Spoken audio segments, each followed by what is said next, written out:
Welcome, friends. On behalf of the Notre Dame Law School Religious Liberty Initiative, I am delighted that you could all join us this evening. My name is Professor Carter Snead. I'm a professor here at Notre Dame Law School. I'm also the director of the deNicola Center for Ethics and Culture at the University of Notre Dame. And we are, again, extraordinarily grateful to this panel of learned folks to talk about a very compelling and important question, which are the religious liberty dimensions of healthcare delivery, the puzzles, the challenges, the difficulties. And the format is very straightforward. I will introduce our speakers. I will introduce them all at once, and then we will begin in the order in which I introduce the speakers. Each speaker will speak for about 15 minutes or less, however much he or she prefers, about the particular topic within their wheelhouse of expertise. And once we've completed the prepared remarks, we will engage in conversation. Perhaps our panelists would like to engage one another, and of course then we'll open it up to questions more generally. Does that sound good to our participants? Great. In that case, I will introduce our esteemed panel of speakers. First, we are delighted to host this evening Rabbi Shmuel Lefkowitz. He has rabbinical ordination from Mir Yeshiva, a Master's of Arts in Psychology from the New School for Social Research, and a Master's in Social Work from Wurzweiler School of Social Work. Rabbi Lefkowitz serves as Vice President for Community Services at Agudah Israel of America, involved in government funding and legislation for non-public schools, legislation mandating insurance coverage for infertility treatments, and other community needs. He is a founder and president of Chayim Aruchim, whose mission is to guide and advocate patients and families to make end-of-life healthcare decisions in accordance with their religious beliefs. Rabbi Lefkowitz serves as a board member of Maimonides Medical Center and Metropolitan Jewish Health System. Please join me in welcoming Rabbi Lefkowitz. Next, we will hear from Peter Banko, the president and CEO of Centura Health, which as president and chief executive officer, he brings faith and business together, uprooting stagnant thinking by leading transformation with both passion and purpose. He teaches, supports, and lifts up those around him, helping them each define and more fully live their mission to impact the world. This has created a connected ecosystem of 21,000 caregivers across Colorado and western Kansas, who individually and together are now on a mission to redefine health, one whole human in one healthy neighborhood at a time. Peter has delivered 15 years of progressive, diligent leadership with Common Spirit Health at Centura Health, regionally as Senior Vice President of Southeast Operations, and concurrently nationally as Chief Integration Officer, and in a market as President and CEO of CHI St. Vincent in Little Rock, Arkansas. Previous senior leadership roles include Christus Spawn Health System in Corpus Christi, Texas, Phi America Physicians Group in Durham, North Carolina, and St. Clair's Health Services in Denville, New Jersey. Along with degrees from the University of Notre Dame and Cornell University's Sloan Program in Health Administration, Peter is a fellow in the American College of Healthcare Executives and the AHA Health Forum Creating Healthier Communities program. Please welcome with me Peter Banko. Louis Brown serves as executive director of Christ Medicus Foundation, a Catholic healthcare nonprofit whose mission is to share the healing love of Jesus Christ in healthcare. Brown received a Juris Doctor from Howard University School of Law in Washington, D.C. After law school, he worked in private practice as an attorney for a firm where he practiced labor law and commercial litigation. He later served as Associate Director of Social Concerns for a state Catholic conference, where his work included advocating for life-affirming healthcare policy, co-leading a coalition in favor of housing non-discrimination legislation, and advocating for in-state tuition for undocumented immigrants. Brown went on to become a congressional staffer on Capitol Hill, where he served as a U.S. Congressman's Legislative Counsel and liaison to the U.S. House Committee on the Judiciary. Brown joined the Christ Medicus Foundation in 2014. In 2017, Brown began serving at the U.S. Department of Health and Human Services Office for Civil Rights, where he helped defend the civil rights of patients and human service recipients across the country. Brown returned to CMF in 2019. CMF achieves its mission through promoting medical conscience rights and religious freedom in healthcare, offering the Catholic Healthcare Ministry of CMF Curo for individuals and families, and providing strategic guidance to Catholic healthcare entities with a special emphasis on care for the materially impoverished and vulnerable. Please join me in welcoming Louis Brown. And finally, Dr. Lydia Dugdale is the Dorothy L. and Daniel H. Silberberg Associate Professor of Medicine at Columbia University, Vagelos College of Physicians and Surgeons, and Director of the Center for Clinical Medical Ethics there. She also serves as Associate Director of Clinical Ethics at New York Presbyterian Hospital. A practicing internist, her scholarship focuses on end-of-life issues, the role of aesthetics in teaching ethics, and doctor-patient relationship. She edited Dying in the 21st Century, published by MIT Press in 2015, and is the author of The Lost Art of Dying, published by Harper One in 2020, a popular press book on the preparation for death. Dugdale attended medical school at the University of Chicago, completed residency training at Yale New Haven Hospital, and holds a master's in ethics from the Yale Divinity School. And please join me in welcoming Dr. Dugdale. So we'll begin our conversation this evening with prepared remarks by Rabbi Lefkowitz. Rabbi Lefkowitz. Thank you.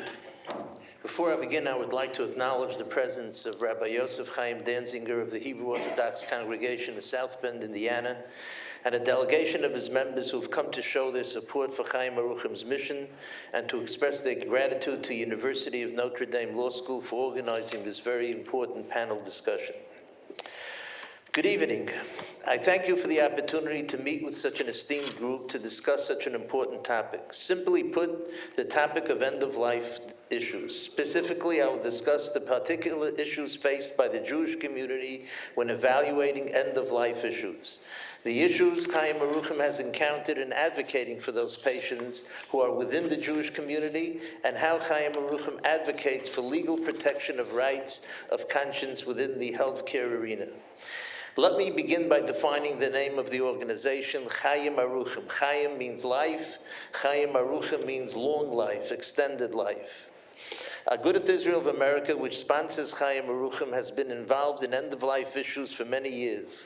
In 1987, its former president, Rabbi Morris Scherer, initiated, advocated for, and helped pass the DNR law in New York State. He did the same for other healthcare-related legislation, including with respect to the definition of brain dead. Prior to 2010, when Chayim Aruchim was founded, when someone called Agudath Israel and asked for help in connection with a medical decision that was contrary to the person's religious beliefs, such as pulling the plug on a brain-dead person, one of our lawyers sent a letter, and that typically was sufficient. By 2010, these kinds of calls related to a wider variety of issues, such as DNR, refusal to put in feeding tubes, intubation, discharging people to hospice, or being told to give up, there's nothing more to do. At that point, we decided that we must adopt a more comprehensive and proactive approach, including publicizing our mission through community outreach and developing stronger relationships with hospital leadership so that we could be more effective when we were called upon to assist. In 2012, we launched a 24-hour hotline.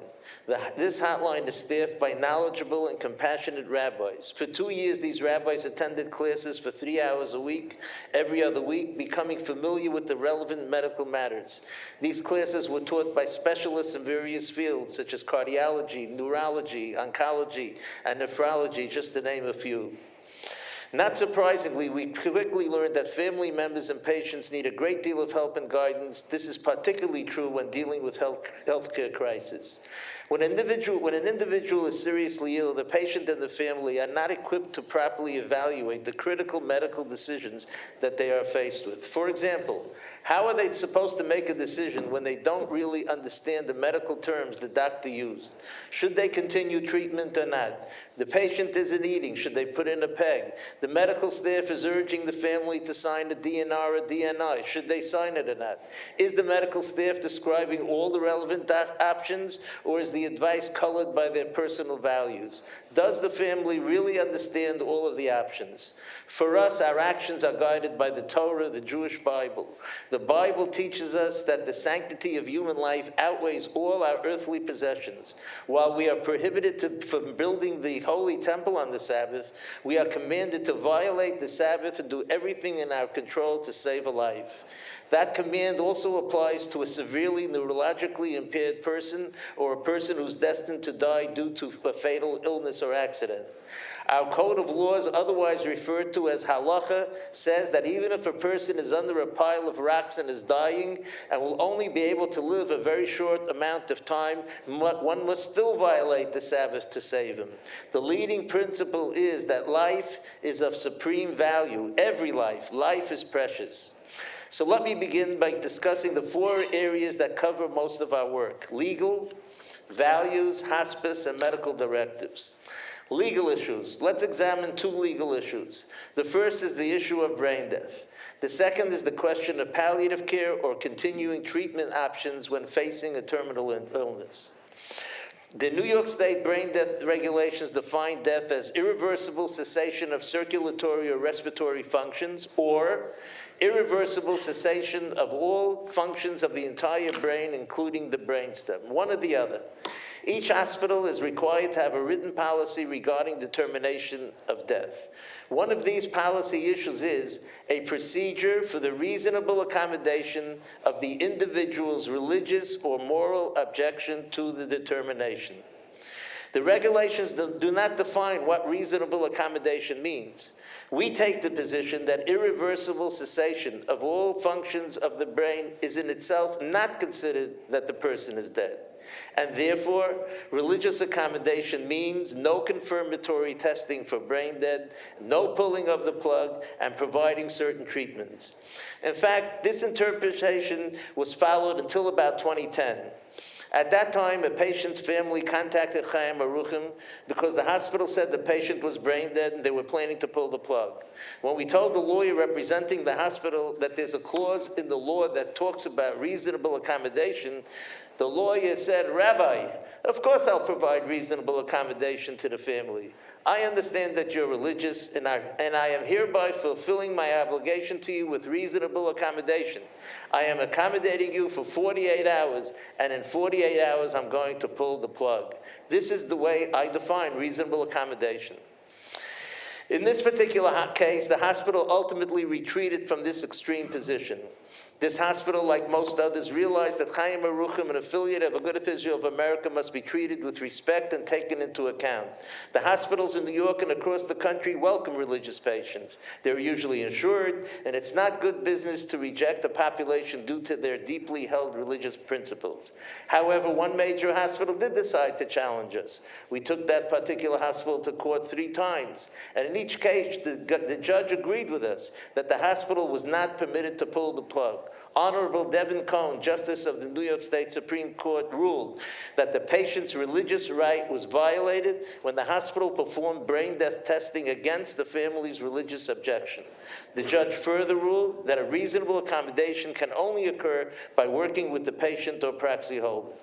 The New Jersey statute is far superior to the New York regulations. It flatly prohibits a hospital from declaring a patient dead based on brain death when there's reason to believe that such a declaration would violate the personal religious beliefs of the individual. In several cases, we have recommended that a patient be transferred to care in New Jersey to avoid the risk that a hospital will act against the patient's religious beliefs and wishes of the family. One more category. In 2008, New York State passed the bill A7617, which states, if a patient is diagnosed with a terminal illness or condition, the patient's attending healthcare practitioner shall offer to provide the patient with information and counseling regarding palliative care. One of our religious doctors came to our office and said, "Why is the doctor only offering the patient palliative care? Why not treatment options also?" We brought this to the attention of the Senate Assembly and the governor, and in 2011, an amended bill was passed which added the following language. If a patient is diagnosed with a terminal illness or condition, the patient's attending healthcare practitioner shall offer to provide the patient with information and counseling regarding A, palliative care, and B, information regarding other appropriate treatment options should the patient wish to initiate or continue treatment. Values. Let me describe examples of how values influence medical decisions. Patient is an 80-year-old woman, is not eating. One solution is inserting a feeding tube and prolonging her life. Scenario one, the medical professional will come into the hospital room and tell the family, I'm sure you don't want to put a feeding tube and cause your mother discomfort. Of course, the family will say, we don't want to cause mom any pain. We agree. Scenario two, the medical professional will come into the hospital room and tell the family, I have great news. We can extend your mother's life by giving her a feeding tube. It will be uncomfortable, but eventually we can probably get her off the feeding tube. The discomfort will probably be temporary, and it can extend her life, and she'll be able to enjoy her grandchildren for hopefully years to come. Of course, the family will say, that sounds great. Go ahead with the procedure.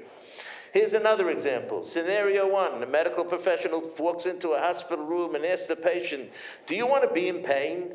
Don't you want to be comfortable? The patient or the proxy holder says, of course I want to be comfortable. Next thing you know, the patient's chart says that the patient and the proxy agreed to comfort care. Then the patient is put into a private room with a private bathroom and soft music is playing. There's no doctor or nurse in sight. When one of the children of the patient asks a few days later, what's happening? My mom hasn't been fed for 2 days. The medical professional explained to the family, this is called comfort care. You agreed to comfort care. Scenario two, a medical professional walks into a hospital room and says to the patient, do you want to die?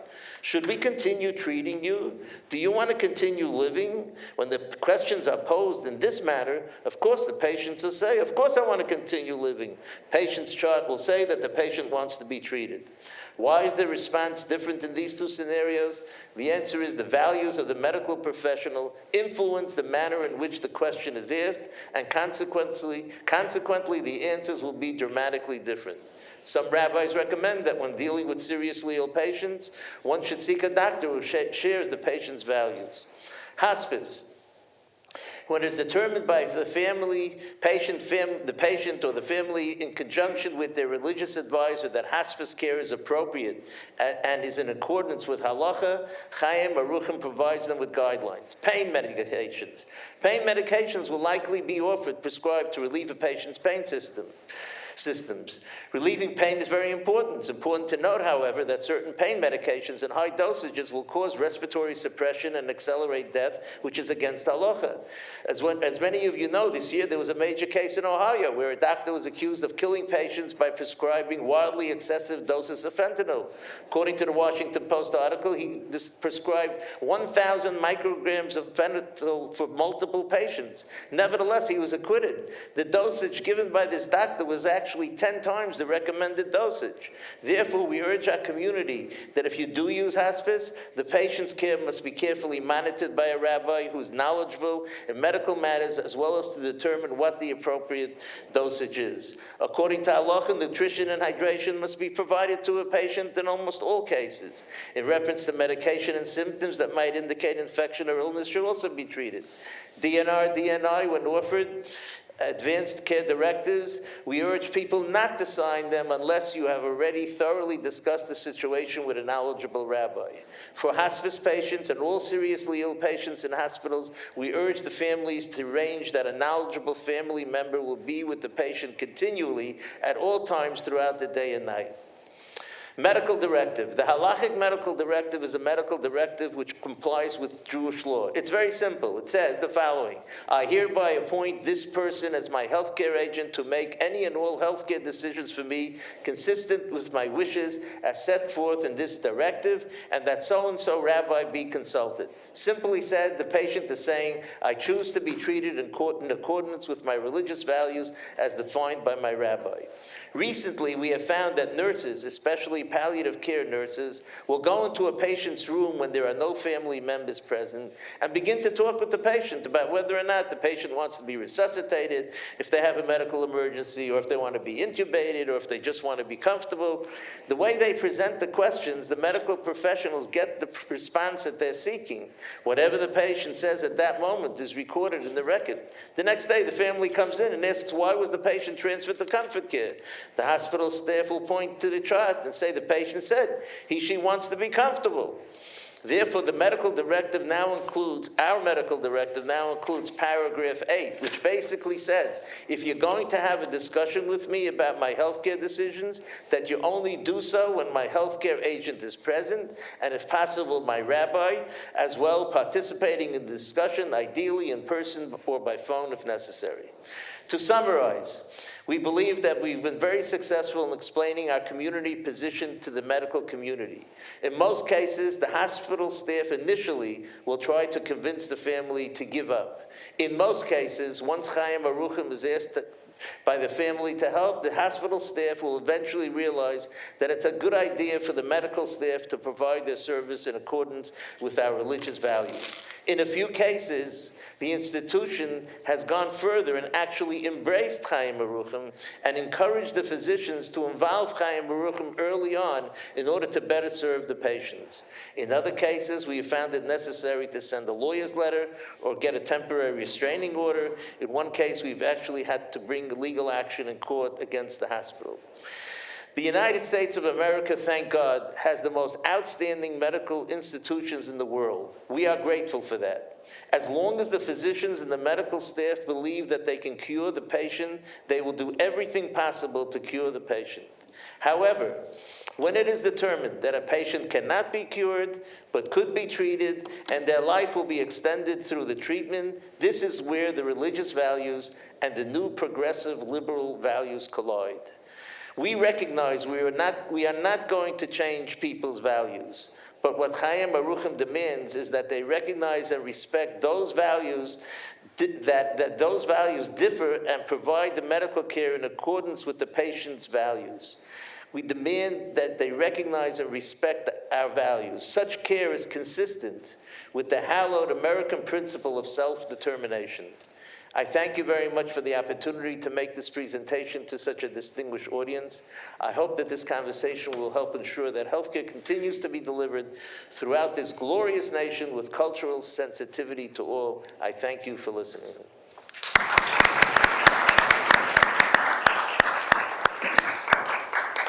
Thank you very much, Rabbi Lefkowitz. Next, we'll hear from Peter Banko. Thank you, Rabbi, for the work that you're doing. It's helpful to the healthcare profession to provide culturally competent care. Thank you. So I looked at the panel participants, and I'm serving on a panel with a rabbi, a physician, and an attorney, and I'm trying to figure out how I actually fit into the punchline. When I was printing out my notes today, someone was helping me, and she said, wow, I read it. I hope you do well with your speech. Healthcare is complicated. I said, I think someone else famous might have said that. But then add on to that law, religion, and politics, and I'm covering all the topics my grandmother told me never to talk about in public. So I'm hoping to share with you some context around my work in Christian and Catholic healthcare 30 plus years, some of the issues we're facing right now, a practical dive that the University of Notre Dame participated in that particular case, and then some closing thoughts. So Centura Health is a ministry of both the Roman Catholic and Seventh-day Adventist churches. We were formed in 1996 by Common Spirit Health, the largest Catholic provider of healthcare in the United States, and Advent Health, the largest provider of Seventh-day Adventist care in the United States. But our roots are really traced back to the 1880s and 1890s. There was a community need, and in the case of Catholic healthcare, the sisters moved there and built a home. Today, we're a big business. $5 billion in revenue, 21,000 caregivers, more than 8,000 physicians and advanced practice providers across Colorado and western Kansas. And then we also have healthcare partnerships in 7 different countries, including Cuba and the Ukraine. We employ and align physicians. We provide hospice care, home care, and spiritual care and palliative care. We're the nation's first privately provided air ambulance service in the United States. In my role as CEO, though, I'm also the Chief Mission Officer, Chief Culture Officer, and Chief Communications Officer. And as I look at that, I'm not too sure about my 6 credits of theology at Notre Dame, my 3 credits in law school at Cornell, and no political science or psychology classes at all have prepared me for what I'm leading and facing today. I love what the rabbi said about life is of supreme value. That's the rich tradition of Catholic healthcare in our country. It's about Jesus' concern for the sick. Healing and compassion is a continuation of Christ's mission. Christian love, Judeo-Christian love, is an animating principle of healthcare, as well as it guides our encounters with suffering and death. As I like to tell my staff, life wasn't meant to be easy, and suffering is an integral part of the human condition. I also like to say to family members, every person deserves a good birth and a good death. Catholic healthcare around the world is the largest provider of non-government healthcare. Today, there are over 640 Catholic hospitals in the United States, plus another 100 faith-based hospitals in our country, plus 1,600 long-term care facilities. During the course of our lifetimes, 1 in 7 Americans will encounter Catholic healthcare. In Colorado, 40% of residents will encounter Catholic healthcare. However, Colorado is the most unchurched state in the United States today. Our roots are really in young women, the power of young women, and I stand on their shoulders today. Think about it. 1880, a group of young women moved to Durango, Mercy Sisters, in their teens and early 20s, moved to Durango, Colorado. They joked that they spent their first week living in the hayloft of a barn. The Dominican sisters in Kansas topped that for me last spring and said they spent their first month living in a brothel in Great Bend, Kansas.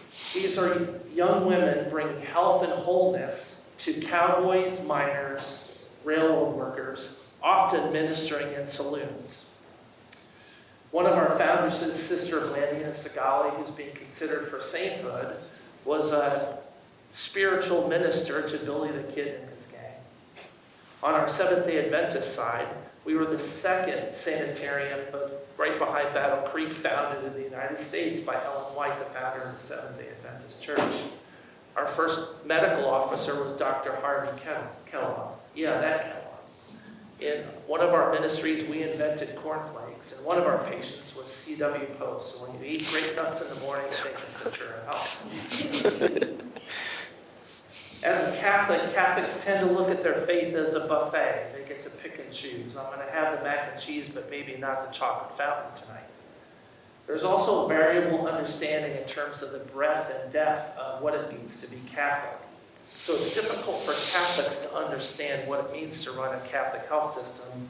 It becomes even tougher to explain that to a workforce that is largely not Catholic or Seventh-day Adventist. The deep tradition is around Catholic social teaching, human dignity, a call to family, community, and participation, rights and responsibilities for all humans, an option for the poor and vulnerable. I'll say that again, an option for the poor and vulnerable. The dignity of work, solidarity, and the stewardship of creation. The U.S. Catholic Conference, the bishops, have been a little bit more clear, or relatively clear, with the ethical and religious directives for Catholic healthcare. As I like to say, regardless of my personal feelings, I'm leading a Catholic and Seventh-day Adventist organization, and my responsibility is to uphold those traditions without question. All too often with the ethical and religious directives, we focus in on the negatives. However, the positives around living social responsibility, pastoral and spiritual care. As a rabbi talked about the importance of ethics committees in healthcare institutions. Not just Catholic spiritual care. How we engage in relationships and how we collaborate with others. The emerging issues that I see fall into several few but big categories. The first of which is reproductive health. abortion, tubal ligations, vasectomies. End-of-life treatment, the End-of-Life Options Act, which I'll talk about in Colorado, medical aid in dying, assisted suicide. Gender-affirming care. Our sponsor, Catholic Common Spirit Health, lost their proposed affiliation with the University of California, San Francisco over the church's position on that issue. A colleague at a standalone Catholic system in New Jersey does not have surgeons that provide gender-affirming care, yet has been sued to provide the care nonetheless.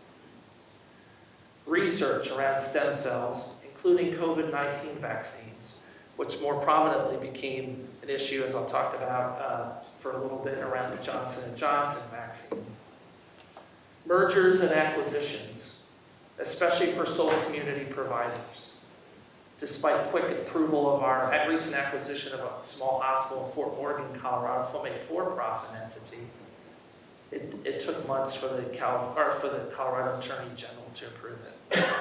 I lived through a failed merger with a university system in Little Rock, where my daughter is currently a medical student, largely related to the backlash from the community related to a public institution affiliating or partnering with a Catholic institution. Still today, there's a lot of anti-Catholic rhetoric in our country, especially in the South. Unionization. For our Seventh-day Adventist sponsors, they encourage their members to be exempted from unions. Unions is a third rail for that denomination, and we need to live with that. So it's easy for me as a CEO and leader to become a little bit paranoid about what I think is a conscious focus on religious and especially Catholic healthcare. HHS 2011 ruling on the Affordable Care Act for health plan coverage mandates, which included contraception. Again, in 2016, HHS with a gender-affirming care mandate for health plans and hospital performance. The EEOC's interpretation of Title VII on gender-affirming care. And just this past August, on August 4th, the notice of proposed rulemaking by HHS Office of Civil Rights on gender-affirming care and abortion, which is repealed by the former presidential administration. And then you add other things onto it. It feels a little bit like Yogi Bear and deja vu all over again. Some of these things are being replicated in many states. This isn't a political statement, but 30 states in our country have all lawmaking controlled by one party, including the state of Colorado. There is no dialogue needed to pass laws in our country in most states. How that played itself out in Colorado is we actually had a senator introduce an amendment, was threatened with her committee positions, and didn't actually vote for the amendment that she introduced to the bill. There have been similar efforts with medical societies, including the American Academy of Pediatrics. We've seen more animated responses following the Dr. Jackson decision. Now, in our next legislative session in Colorado, we're talking about having to manage through potential legislation that will link our licensure to provide procedures that we religiously object to, or provide notices of procedures that we don't do. Well, guess what? Not every hospital does neurosurgery, and you probably don't want your neurosurgery being done in a 20-bed hospital without a neurosurgeon there. State attorney generals holding up mergers. I think we've seen a lot of political polarization from our TV and social media around these issues.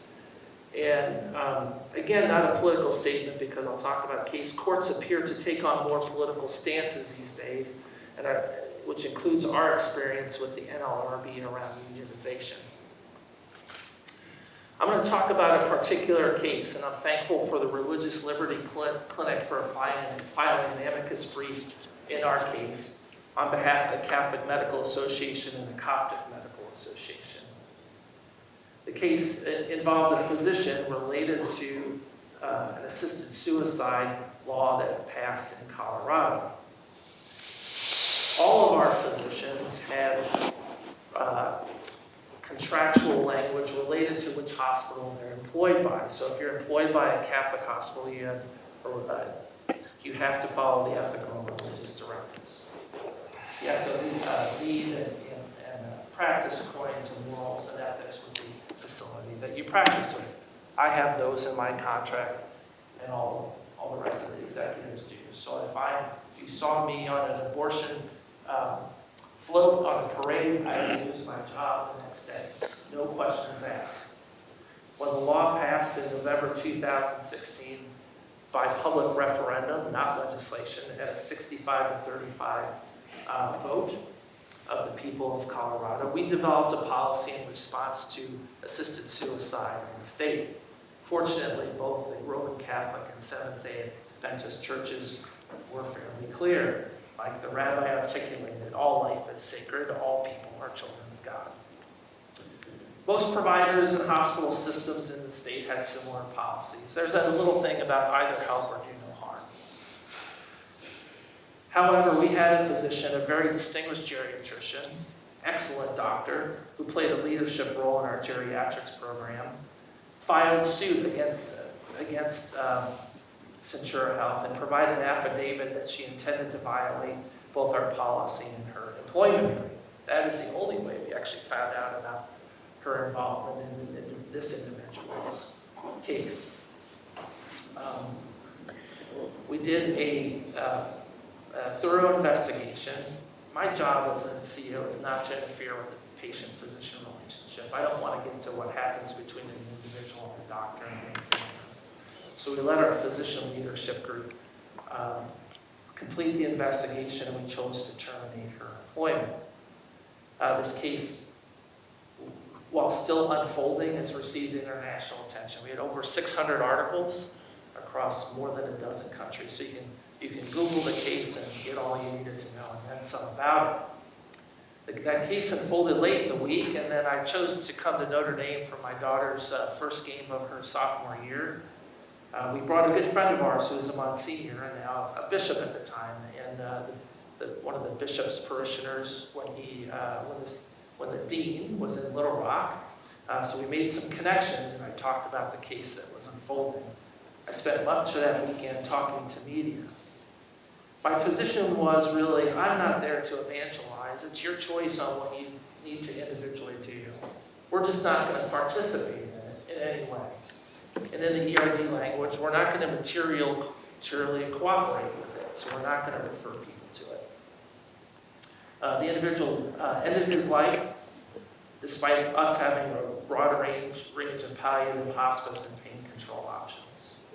A lot of people have told me to drop it.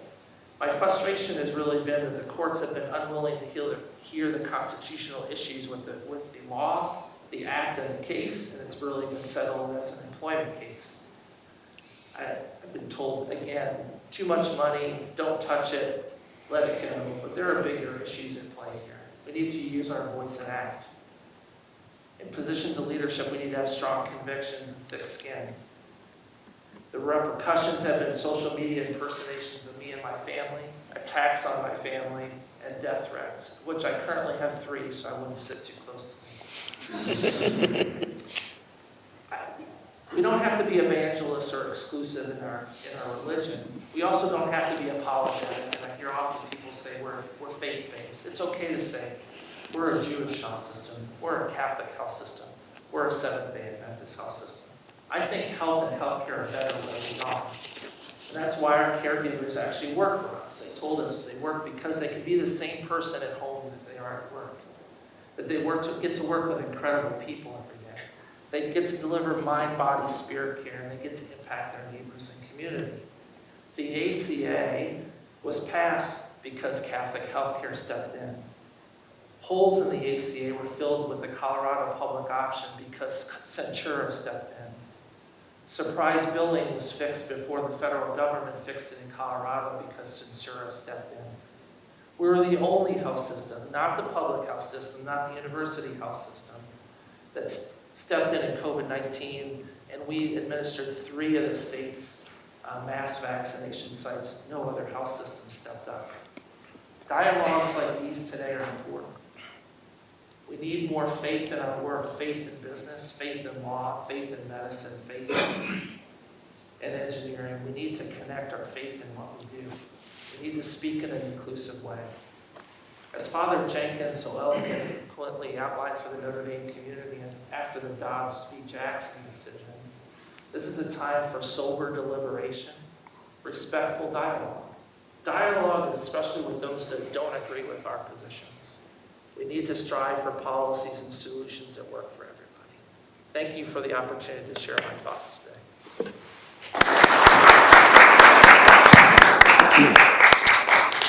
Thank you, Peter. Louis Brown. Great. Wonderful to be with you all. Really appreciate you all being here, and just always a blessing to be at the Blessed Mother's University.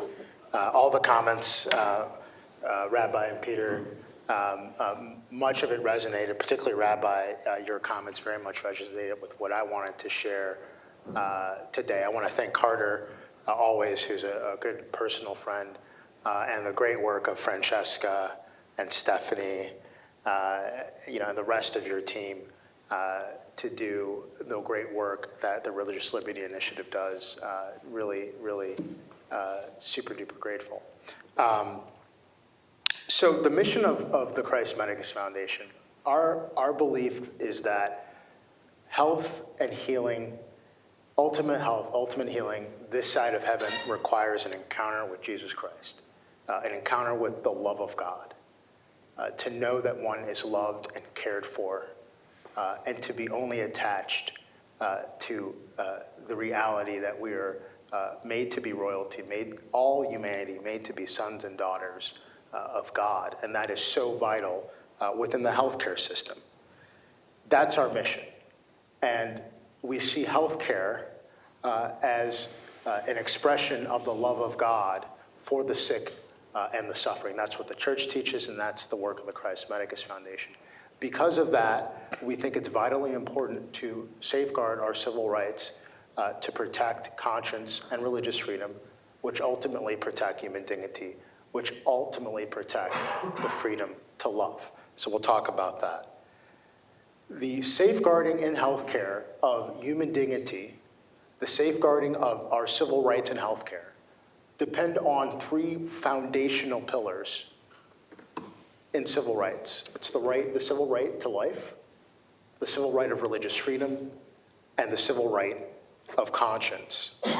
The life, health, and dignity of materially poor patients, the life, health, and dignity of immigrants, the life, health, and dignity of racial minorities, the life, health, and dignity of persons with disabilities, of immigrants that don't speak English and therefore are in need of language access, the life, dignity, and rights of all of these populations that have either been historically marginalized and or discriminated against depend on the safeguarding and the protection of the right to life, the right of conscience, and the right of religious freedom. Again, religious freedom is the freedom to love. Religious freedom and medical conscience safeguard the moral and religious conviction that I have a responsibility to care for the sick and the suffering, that I am my brother's or my sister's keeper, that the patient isn't simply a financial opportunity, that the patient is not someone to be objectified for my bottom line, but that the patient is someone in which I have an obligation to love, to care for, to come alongside, to heroically sacrifice for their life and their dignity. Again, religious freedom is the freedom to love. And we see examples of that in our lifetime. I encourage folks to watch the recent Knights of Columbus documentary on Mother Teresa and the remarkable medical work that her sisters have done all over the country to accompany the poorest of the poor, the sick and the suffering, regardless of their faith, regardless of their background. I think about Sister Dee Dee Byrne, who provides medical care to some of the poorest folks in Washington, D.C., most of whom are immigrants, most of whom would be considered persons of color. I also think about just down the road in Mishawaka, the Sisters of Perpetual Adoration of St. Francis, who have about 12 or 13 hospitals, as many of you may know, in the Midwest, that also heroically, and particularly we saw this during COVID, care for the sick and the suffering, particularly those that are poor, and particularly those that are racial minorities. So again, religious freedom is the freedom to love. What I believe is happening right now is we're seeing an unprecedented attack on conscience, on medical conscience, and on religious freedom. Medical conscience and religious freedom safeguard the freedom to love the patient, the freedom to love the sick and the suffering, the freedom to exercise my moral and religious convictions about the life, health, and dignity of the patient. Religious freedom and medical conscience preserve, as a intern that we had from Notre Dame wrote about 2 years ago, it safeguards the principle in healthcare of doing no harm to the patient. Medical conscience and religious freedom safeguard the principle of doing no harm to the patient, and if properly applied, represent the responsibility to engage in sacrificial love to care for the patient. And so what are these attacks that we're seeing on medical conscience, religious freedom? What are they doing? It's doing a couple things. From a global level, these attacks on conscience and religious freedom are stripping charity, caritas, love, as the primary driver behind the healthcare system and replacing it with the financial motive that objectifies the patient. That's what we're seeing over and over again. And it is what I call an abortive mindset. It, on a certain level, began most clearly in our lifetimes with the dehumanization and the intentional killing of over 60 million unborn children in the United States, and has been dispersed out as a kind of cancer, an abortive mindset that's growing within the healthcare industry that, as Rabbi talked about, allows folks to deny medical care to patients that are deemed unfit, unworthy, and ultimately unnecessary. This abortive mindset is not only leading to, again, the intentional killing of over 60 million African American children, about 19 million of which are African American, but it's also leading to the denial of medical care for patients with disabilities, for patients, for young children with genetic abnormalities, to poor white patients in rural areas, to poor African American, Latino patients in urban areas, to immigrants that don't have proper language access. At HHS, I had the gift of overseeing the Civil Rights Division for my boss, the OCR director, the then OCR director, Roger Severino. And so for a little bit under a year, I oversaw the Civil Rights Division for him. I was very aware of the challenges that we have with abortion, which is immoral and evil, and also very aware of the challenges with transgender procedures that all the science clearly shows are deeply harmful psychologically, emotionally, and physically, and I would dare say spiritually, to the patient. What was most jarring to me were two things. First was the fact that the denial of care to babies and other persons with disabilities with genetic abnormalities, particularly brain injuries as well, is considered legitimate in too much of our healthcare system. I was also extraordinarily concerned by the extent to which it appeared to me bias, discrimination still exists, particularly towards immigrants in certain parts of the United States. And thirdly, I was most concerned by, again, I would call it an unholy evil cancer within the healthcare system that is this abortive mindset in which, to quote Dr. Leo Alexander, certain lives are not worth living, and therefore care is denied to them. And so what we're talking about is the stripping of medical conscience and religious freedom that safeguards the freedom to love, that safeguards the principle of doing no harm to the patient.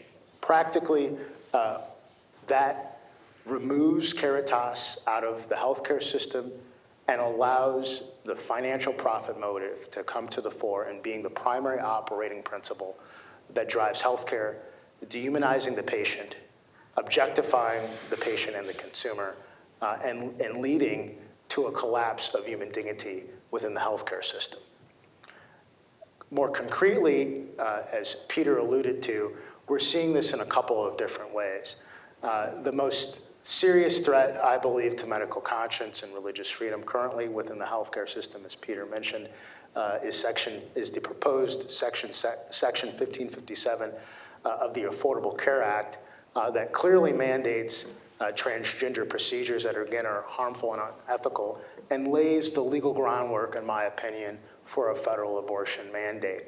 It also submits the First Amendment protection of the free exercise of religion to a case-by-case administrative process at the Office for Civil Rights at HHS, which is unbelievable.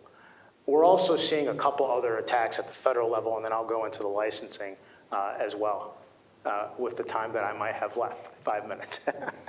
So, you know, if 1557, if the proposed rule as it exists were to be implemented and not struck down, if it were to be fully implemented, over time it would lead to an extinction level event for Catholic healthcare. It would make Catholic healthcare in the United States essentially unlawful.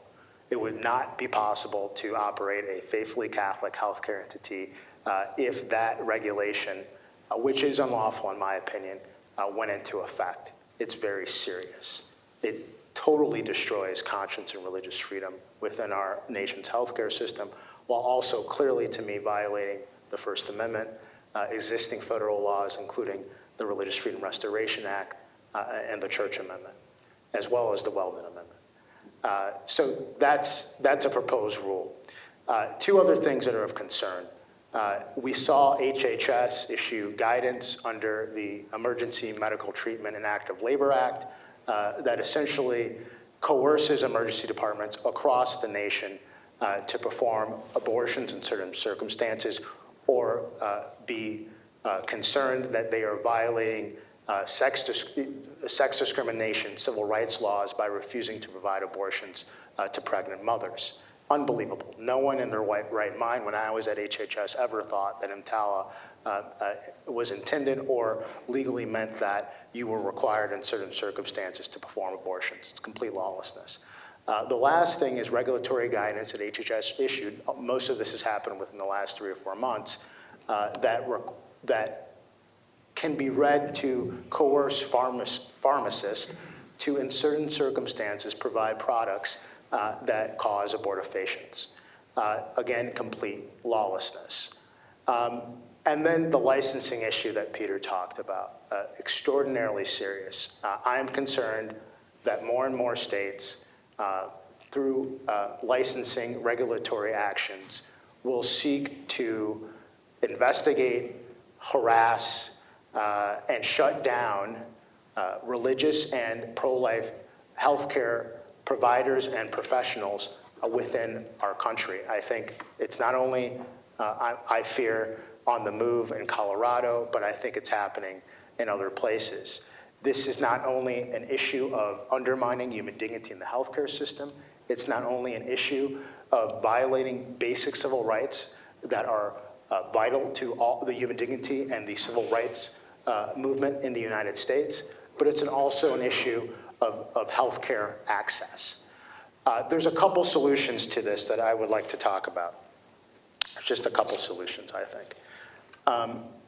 The first one is that we need broader medical conscience laws that have a private right of action and that allows healthcare entities and medical professionals to file a lawsuit in state court if their conscience or religious convictions are violated. I think that's absolutely essential. Thankfully, we've seen broad medical conscience laws passed just in the last 18 or 20 months in the states of Arkansas, Ohio, and South Carolina. We need more states to broadly protect the basic civil right of conscience and religious freedom in those states, so vital for the human dignity, life, and health of everybody. The second thing that I would suggest is, particularly on the licensing issue, we're going to need more litigation, much more litigation, and legal representation of medical professionals who are experiencing investigations, inquiries, or denial of their state license because they are a religious medical professional and or because they refuse to provide abortions, transgender procedures, and other harmful procedures. This is a very serious issue. It's not only an issue of free exercise under the First Amendment, but it's also, as a physician said to me recently, it's also an issue of free speech, also protected by the First Amendment. I know recently of a case in which the abortion reversal pill is being used. I know that is something that works. There are children walking around today because, thank God, of the abortion reversal pill. But someone filed a complaint saying that is misinformation, abortion misinformation.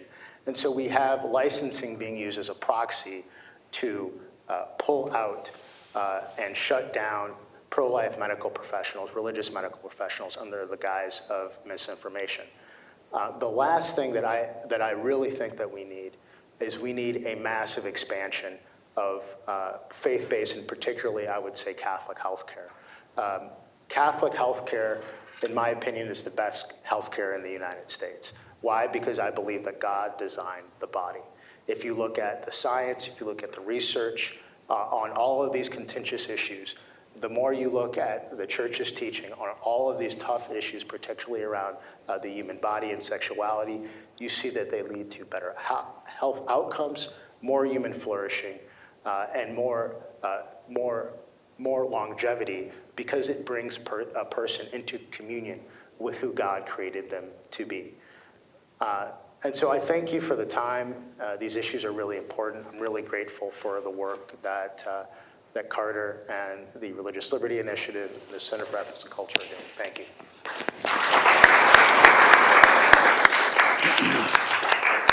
And finally, Dr. Lydia Dugdale.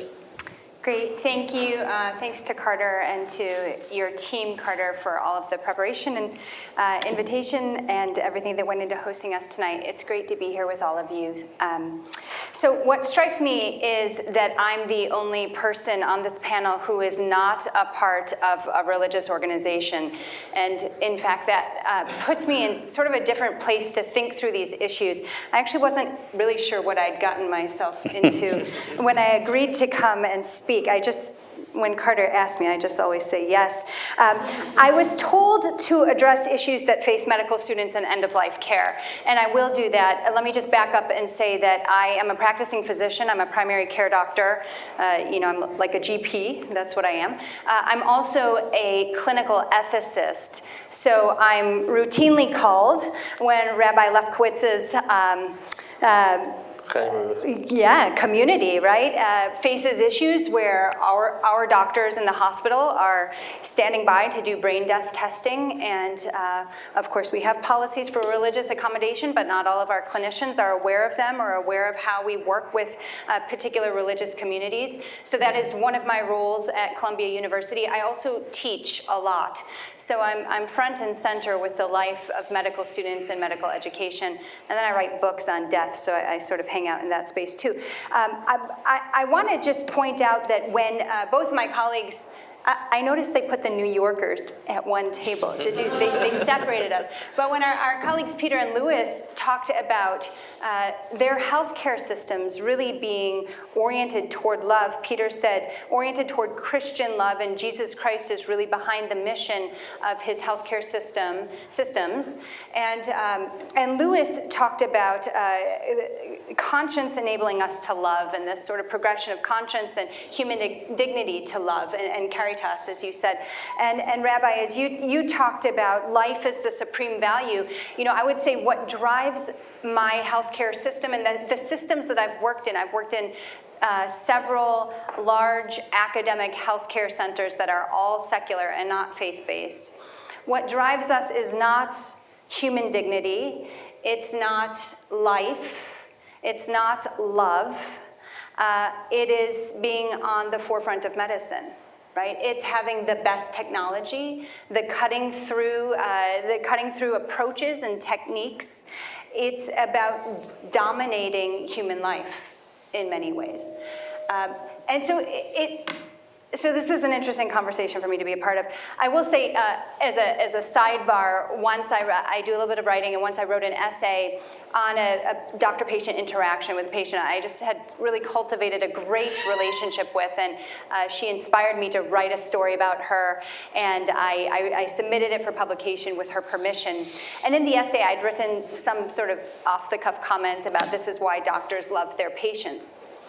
And the editor sent the essay back to me, and she said, you need to change this language. Everyone knows that doctors don't love their patients. So I put that out as sort of a real-world example. That's the space that I'm in, despite being a person of faith myself with very, very strong commitments. The world I'm in is a world of power and technology and money-making. And not a world that is characterized by love of patient as the official, it's not on the official banner. And again, I'm not talking about just my hospital, but this sort of bigger picture of academic health centers that really strive, I think, to dominate the human body in many ways, and I think there's a good way to conceive of that. There's also a very pernicious way to conceive of that. So I was also asked to speak on religious liberty issues pertaining to medical students and end of life. Now, I had to come up with a definition for religious liberty because I'm not in law school or never went, and so I'm going to take, just to lay out my definition, I'm going to take this as the principle of religious liberty that supports the freedom of an individual and community in public or private to manifest religion or belief in teaching, practice, worship, and observance. So if we're starting there, I think conscience is hugely important. It's an issue that we've been working on at my ethics center in New York. I wouldn't have thought of that based on this definition of religious liberty as being the first thing I thought about at the gate. I think it's part of it. I suppose I was thinking more of the manifestations of religion and religious belief and how those interfere with the experience of being a patient. But now you've got me thinking about conscience, Louis, so I'll have to keep thinking about that. So with regard to students, there are several different ways to think about this question of religious liberty. Is it the way that students manifest their own liturgical or ritualistic expressions of their religion? Is this what we're getting at?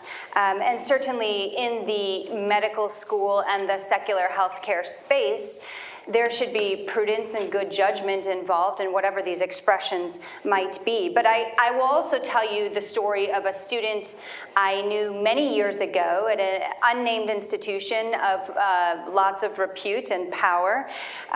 This student was probably would describe herself as belonging to an evangelical tradition, and she was assigned to care for a patient who was dying, who likewise identified with an evangelical tradition. They aligned. It just happened to be lovely that the student, and medical students always have lots of time to spend with patients, the student was paired with a dying patient whose family was all there and was able to spend a lot of time with them. They would pray, they would read the scriptures together, they would sing.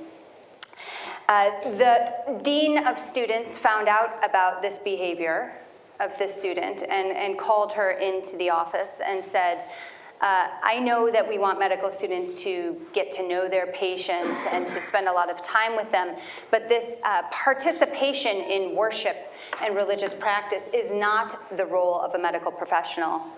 Cease with the activity or we're going to have to put you on leave. So I don't know how common this is. I think all of my comments have to be predicated on the fact that institutions are very different, and individuals within institutions are very different. And this experience may be more common than I know. I certainly know of this one story that I tell you, but I would suggest that to me strikes me as a violation of religious liberty according to the definition that I gave you, and seems to be a place where folks should get involved, particularly people of faith who work in secular settings. Beyond this, though, and my colleagues have all raised such issues, there's the question of taking a position on a controversial political issue. I think this is trickier, certainly coming from the space in which I work.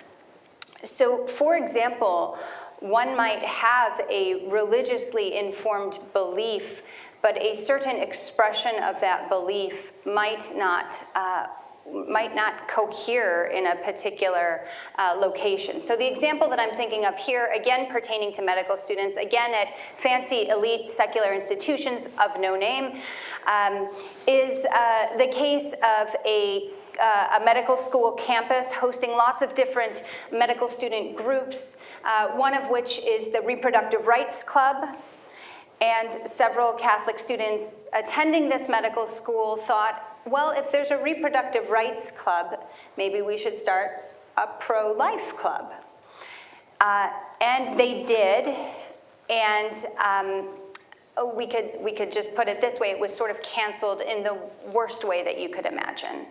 The club was shut down. The students who were opposed to it went again to the sort of dean of students type figureheads and said, we do not tolerate this sort of thinking on our campus. This needs to be shut down. There was also sort of an insistence that various students be stripped of awards that they had won.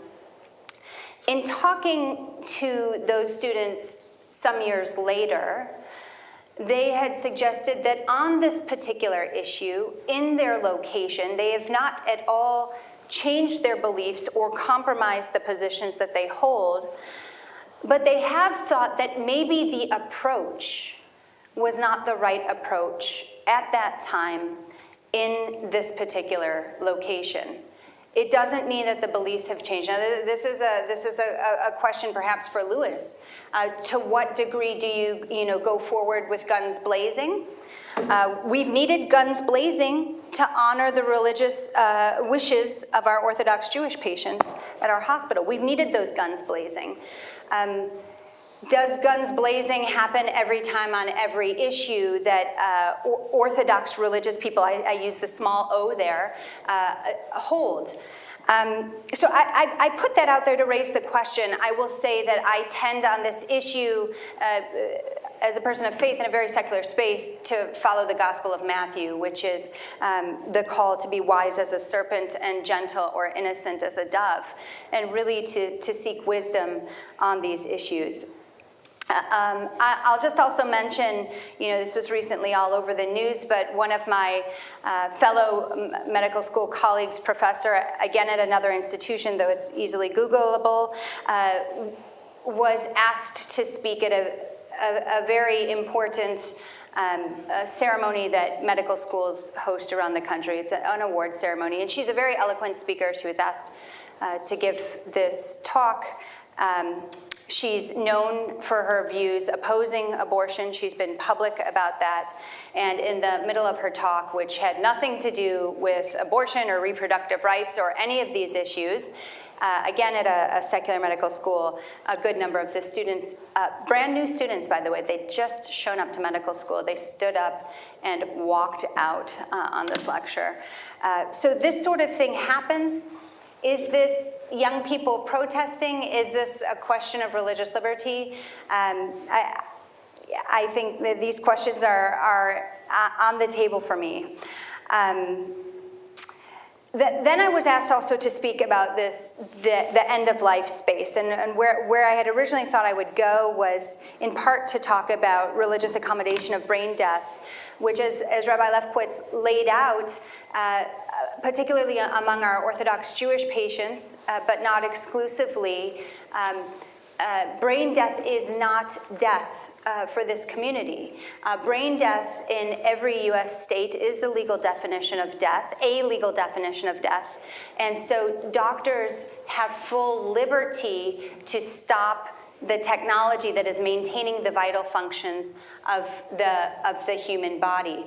Now, doctors would tend to talk about brain dead patients as though they were dead. So we will talk about maintaining the functions of a human body, but not of a human person, right? So once doctors are trained that once they have the definition of brain death and they know the patient meets criteria for brain death, this is no longer a patient.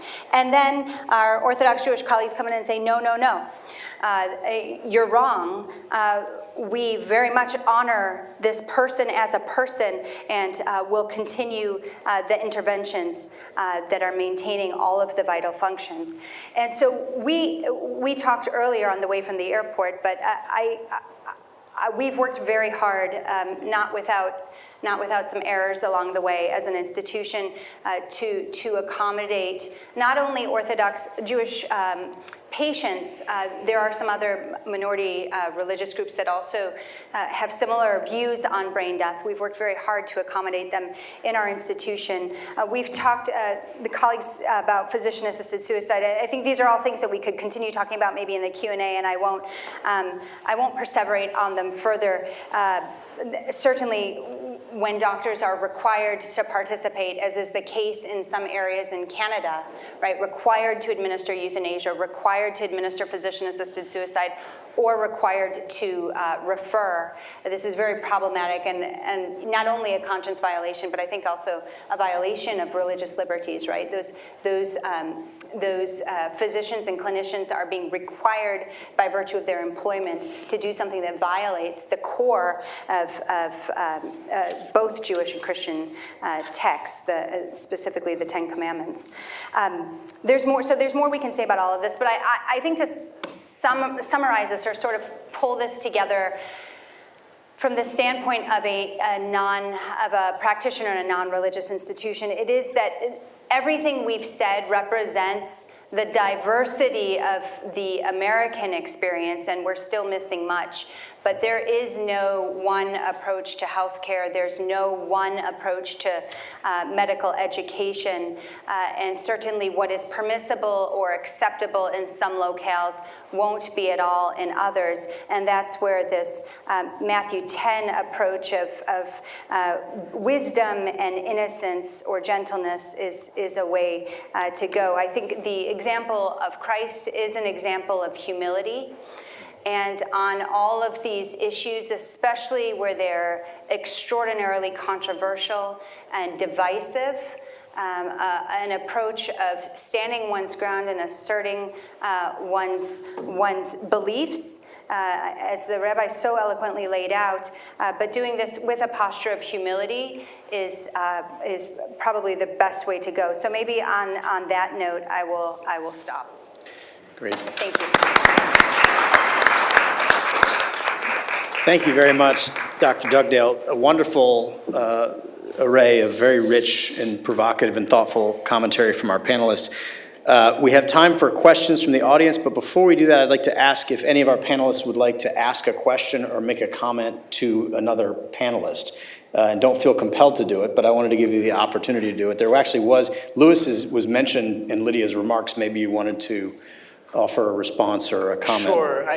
Two comments. I think that appreciated your remarks, Doctor, and I do think that my work experience the last couple of years tells me, just the extent to which so many medical students and students that are in the healthcare fields and graduate school are completely freaked out about the ongoing kind of violations of their conscience and religious beliefs that come in the form of standards of care that are being mandated that aren't scientifically based and represent more attention to ideology than they do to the health and flourishing outcomes of the patient.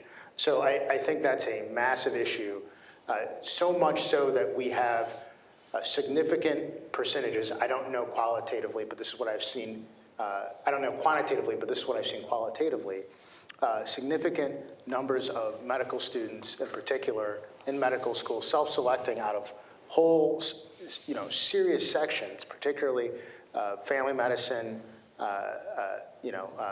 reproductive care, simply because of their faith or their conscience beliefs. With regard to Rabbi, I'll just quickly, if I could, virtually everything you said, it's really important, particularly for the students here. The issues of denial of care that are happening in the healthcare system today are stunning. They're not being talked about enough. And it's an extraordinary challenge. This is a lot of the work. We have a healthcare civil rights task force that I'd love to talk with you about afterwards. That is a group of organizations coming together to educate and provide non-legal advocacy to patients who and their families that are either being denied medical care or spiritual care. From what I've seen with this task force, the majority of the patients that we are serving that are being denied care are, guess who? Poor, particularly poor African-American patients. So this isn't a political issue. This does not fit tightly within kind of the political spectrum, but this is a dignity issue, so I would just love to add that. I just wanted to tell you, Louis, that I was happy to hear that you worked with Roger Severino, and I was very disappointed when that whole department was closed down by the new administration, and we had a place to go to. Now we don't have a place to go to. Please, yeah. Louis, I'd be curious, as I know of no procedure or no activity that medical students are required to participate in. In fact, in the US, I mean, this is one of the things we're watching Canada because of what Canada is requiring its physicians to participate in. But in the US, now students may feel pressured. They may feel like they can't stand up for their beliefs, but there's no medical school that's going to make a student participate or a physician yet participate in something that they feel violates their deeply held beliefs. Right. I think the bigger issue is what's off the books, and I think in part it's pressure, but I know of some cases, particularly even in very conservative state, where a student was brought before some of her administrative staff and told that if she didn't participate, I believe it was training having to do with abortion, that life would be very difficult with her at the medical school. And this is a very conservative state in a public state school. So I think that the law says that it shouldn't be happening. Yeah. And I think you're right generally in terms of policies on the books, you're correct that that's not happening. But in terms of the actual practice and in practice procedures at some medical schools, I have serious concerns. So this is where one of the things that would be prudent to do is to educate students about the legal resources That's right. they have, You're right? 100% right. Because that's really a legal issue then, because students should have the freedom, even if, let me tell you, nobody in my hospital is going to say, yeah, that's great that you're pro-life and don't want to participate in abortion. Nobody is going to say that.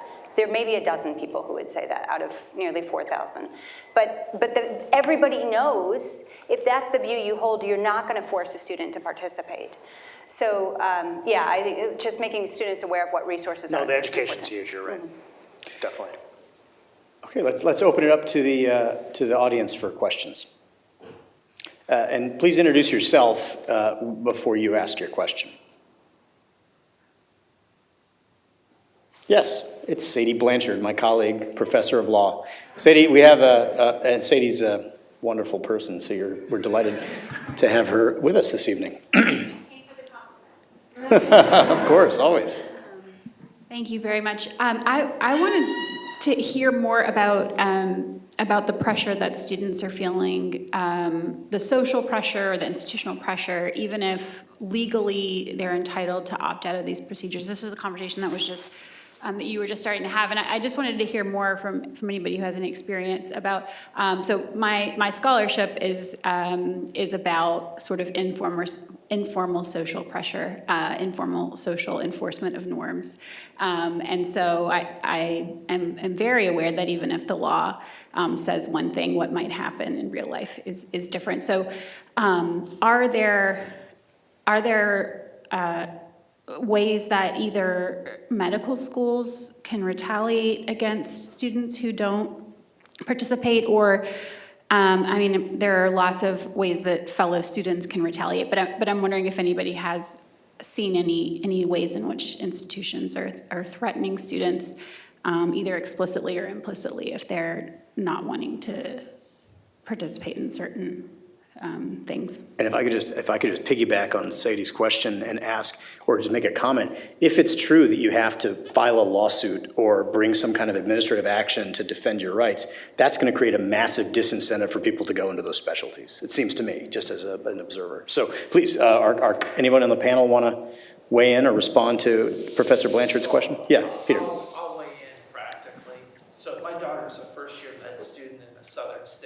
has a very restrictive abortion law. So this is on the flip side. So my daughter gets a letter from the med school on she faces jail time or fines if she participates in activities.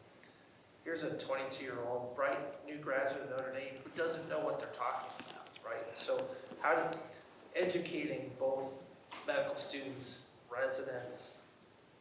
For me, educating our medical staff on what can and can't do is it gets complicated, right? And so when you're talking about on the flip side, jail time for a physician that may do something unknowingly, that's a daunting task. I've got a colleague in a state that has more loose abortion laws. He's running a Catholic hospital.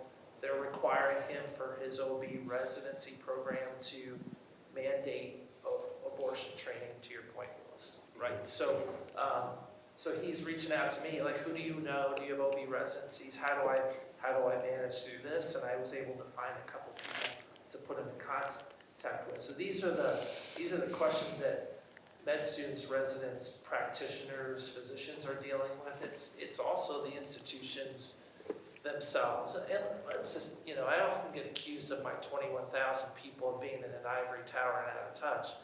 Filing a lawsuit against your employer doesn't really stand you in good stead. Let's be practical about that. Right. If that's your only solution, you're going to be labeled the recalcitrant person, the negative person. And let's face it, healthcare is a very small world.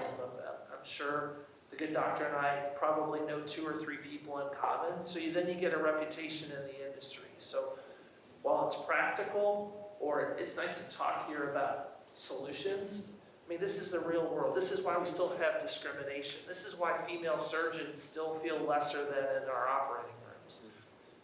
Because these issues are hard to talk about and bring to the forefront, and people aren't going to do anything about it. And filing a lawsuit, if my daughter asks me, I would tell her that's the last thing she needs me to do. Yeah, and to pick up on that, that's been some of the, I think on the one hand, the law is very strong, particularly, the Church Amendment, other existing federal laws that protect conscience. Louis, can I interrupt you? What are the mechanisms of enforcement for those laws? Sure, though? that's a great question. There's So- law in the book that protects your conscience, but you try to enforce it, and what Right, happens? And that's a real problem. So we have fairly robust federal medical conscience laws and religious freedom laws that are on the books. The Church Amendment, the Weldon Amendment, that generally, along with the Religious Freedom Restoration Act, it prohibits either the federal government or healthcare entities across the board from discriminating against medical professionals or other healthcare entities based on their moral, their deeply held moral or religious beliefs, for lack of a better summarization. And generally, when so number one, the good news is that number one, virtually every single healthcare entity in America has a legal obligation, a federal legal obligation, to respect and protect the medical and religious convictions of healthcare professionals at their facility. So that's great. Number two, the problem is that the remedy, well, there's a right, there should be a remedy. The remedy is insufficient. The remedy is for, generally in most states, is for the aggrieved medical professional or medical student to file a complaint with the Office for Civil Rights at the U.S. Department of Health and Human Services. When you have an administration, and again, let me just say from the outset, we applaud any administration when they get things right. We speak out when they get things wrong. When you have an administration that favors religious freedom and conscience, good things can be done to protect and secure those conscience rights. When you have an administration that disfavors them, medical conscience rights and religious freedom rights for what amounts to close to 20% of the American economy is left kind of twirling in the wind, so to speak. You have a situation where I don't think the current administration can be trusted based on their current and existing practice to uphold conscience and religious freedom rights. The last thing I'll say, I'll be quick, is that when you're talking about 20% of the American economy, a significant percentage of American life, we're talking about the moral and medical and religious convictions about how we participate in that life, i.e. our health care. Should the protection of those rights be dependent upon an administrative complaint process, or should those precious civil rights have the benefit of being able to be vindicated in state or federal court? So that's kind of the issue there. Can I just Yes, please. say, so I will say, Sadie, in more than 20 years of working with medical students, the two examples I know of where I would say people's religious liberties were possibly violated or at least questioned were the two examples I gave at the beginning of my comments. I don't see this routinely, and I'm very, very in touch with the students of faith in my institutions, and it's not a common complaint. There is enormous social pressure, to be sure, and yes, of course, you know, the people who are grading you do have a certain amount of control over you, but the way that grades are assigned and the ways that people end up in residencies is very complicated. It has to do with a whole host of different people grading you in a whole host of different arenas, combined with test scores, combined with a ranking, a lottery system. And so that's how people end up going from medical school to their next level of training. So if you get on the bad side of one OBGYN or one oncologist in Colorado who is in favor of physician-assisted suicide or whatever, I don't know that that one person, for those 2 weeks you're with them, could make your life really uncomfortable. Would it have lasting repercussions on the rest of your career? Probably not.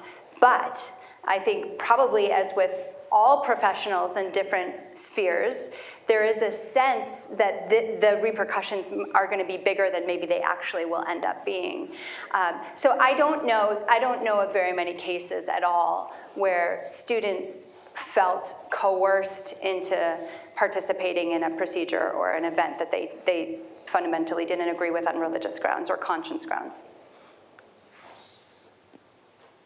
Yes, in the back. Tell us your name and then ask your question, please.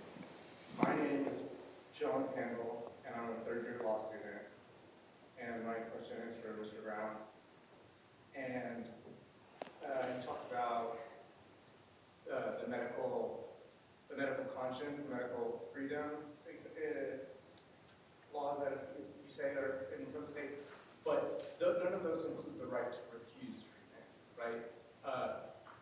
The fact that I don't want the COVID vaccine is not in itself a violation of my underlying case law right now, of my religion.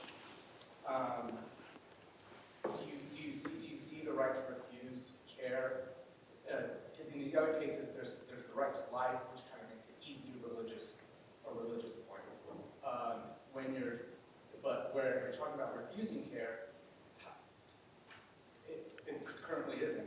Do you see that is going to make it into any of these medical freedom laws, or? Yeah, I mean, I think that's an important question in the world we're in. I know it's controversial and it's tough. I mean, the laws, the new laws in Ohio and in South Carolina and Arkansas protect the civil right of conscience of the medical professional or the healthcare entity to decline to do a procedure that violates their moral religious convictions. Generally, I might be wrong, but generally they don't get into what I would believe is a human and a civil right for a patient to refuse a medical intervention. And that is a big issue. I think that, varying minds disagree about this, but I think pretty strongly, if you looked at what the Congregation for the Doctrine of the Faith said in December of 2020, that medical interventions should be voluntary. They should not be coerced. I think particularly as someone who believes in human dignity and life, the idea that the government and the world that we live in the state or the federal government would have the power to coerce me to take a medical intervention in a world where we have healthcare increasingly being taken over, I believe, by an abortive mindset is a very scary and disconcerting proposition. But I think it's hard. It's something that needs more scholarship. I think it's something that needs more thought around, and it's a tough issue. But I do think that, with vaccine mandates were clear, in my opinion, violations of conscience and religious freedom rights of patients and citizens, and those are something that needs to be talked about and developed and thought through. Let me just add something to your response also. So I think it's important and John, I'm not sure exactly what you had in mind in terms of, you mentioned vaccines, but I think it's important for us to segment in our analysis issues of public health and mandates of vaccination, quarantine, isolation, these kinds of extraordinary public health actions that can be coercive on the one hand, from the basic common law right to refuse unwanted medical care. There's a basic common law right, which has a constitutional dimension to it, as we saw in the Cruzan case, to refuse any unwanted medical treatment at all. It is a very big deal to impose a medical treatment on someone. It's almost impossible to do with a person of sound mind who can make medical decisions for him or herself. Bracketing the public health interventions that we were just talking about, as a matter of basic clinical context, everyone in America, in every single state, has the right to say no to an unwanted medical procedure, including those that are life-sustaining. And so that's as bedrock as it gets in terms of common law of torts and the law of informed consent. It's a kind of corollary of the law of informed consent. And there's even a due process dimension to it as well, as we saw in the Cruzan case, just to fill out the analysis. If you bracket the public health interventions. I think we have time for one more. Oh, did you want to say? I would just say the practicality that the rabbi talked about, right? So when you're giving informed consent on a procedure being done, we're wrestling with that right now. What does that mean? And do you really fully understand what's being done to you? Right. That's a huge question. That's Never do. a big threshold question. Right, when a medical practitioner explains something to you and it sounds overwhelming, but it may be contrary to your religious beliefs and you don't know that, or it may not be the right thing to do at the end of the day. I think that's probably more of an issue around care being provided that isn't necessary. Okay, I think we have time. We're a little over, but let's have one more question. Yes, is it Rabbi Danziger? Rabbi Yosef Danziger, the rabbi here at the Orthodox congregation in South Bend. First, I'd like to thank the university for arranging this important event. Thank Rabbi Lefkowitz for coming out and presenting the important work that you're doing to Jewish and religious patients, so important for religious patients around the country. I have two questions for Rabbi Lefkowitz. You mentioned religious directives that you were successful in getting on the books in New York and New Jersey. Is there any attempt at a federal level to get these type of protections put in place for Jewish and religious patients? Number two, can you speak to any action you've taken in collaboration with other religious groups to get protections put in place? Thank you. So on the first question of I assume you're referring to this paragraph 8 where we put in, which is what you've been discussing just now, the question of protecting the patient from making a decision that they are being asked to make without their mentor, without their spiritual leader, without their family. And on the one hand, the law says that if a patient says something, they can override the agent, right? If a patient says that they want X, Y, or Z, and the praxi who has the praxi is only powerful legally if the patient is unable to express their wishes. So here we have the patient expressing their wishes, but they don't really know what they're expressing. And on the other hand, the praxi doesn't have the power to override that, because the praxi is only valuable, only legally viable if the patient is not able to express their position. I think there's a challenge here to figure out how to make that issue into a legal issue. Maybe, we need some legal brains here to say, how do we enable the patient to be able to say, whatever I say in private, without my mentor, without my praxi, is not valid. That is a very, very important issue, because, like I think all of us have been saying, that the patients don't really understand what they're agreeing to. As far as other religions, in the past we've worked with the Catholic Conference in New York and passing certain bills.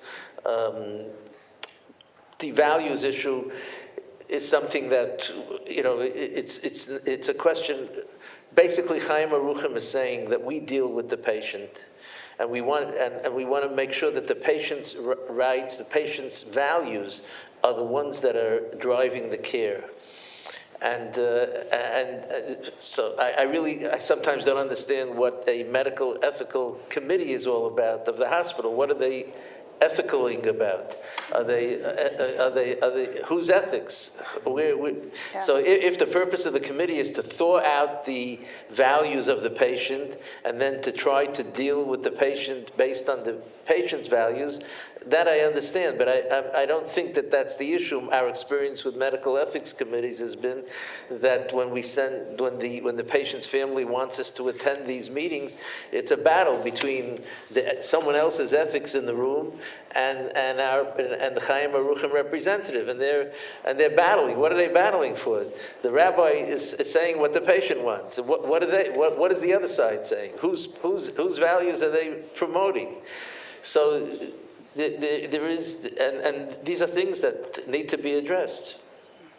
And Louis, did you say you had Yeah, 30, just 30 seconds. 30 seconds, and then we'll 30 conclude? seconds. So first, John Miser is an amazing lawyer, and I just, my brain failed when I was thinking the Religious Liberty Initiative. Miser. So, Miser, John Miser. Miser, sorry. Miser, yeah. Miser, very good, John. So just wanted to thank John, too. And I think all of this speaks to me is, what some of us have been calling a new birth of dignity and civil rights in healthcare, but across the board. These things don't exist in a vacuum, and I think we have a real opportunity to do that. Well, thank you all so much on behalf of Dean Marcus Cole and the Religious Liberty Initiative, the staff, and the extraordinary staff who made this possible. I didn't make this possible. The staff made this possible. So if we could please thank our panelists and the wonderful staff and the leaders of it.